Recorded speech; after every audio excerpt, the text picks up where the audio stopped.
Hai, Assalamualaikum. Saya Naim. Rumah kat belakang saya ni dibina dengan pakej premium tau.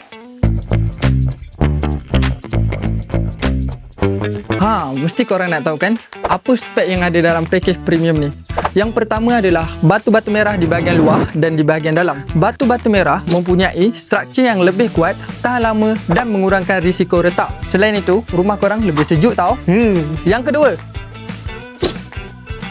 kedua, atap genting. Atap genting ni sangat sesuai untuk cuaca panas dan hujan di Malaysia. Yang penting, bunyi hujan pun kurang tau. Yang ketiga, tinggi lantai rumah 1.5 kaki. Nampak tinggi kan? Ini dapat membantu rumah korang supaya air hujan tidak masuk ke rumah. Yang paling penting, boleh letak tangga tau. Dah, jom. Itu adalah 3 kelebihan spek yang ada dalam pakej premium ni. Sebenarnya banyak lagi KDF nak bagi.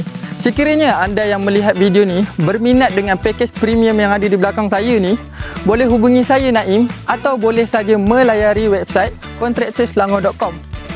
Besar bajet anda, besar rumah anda.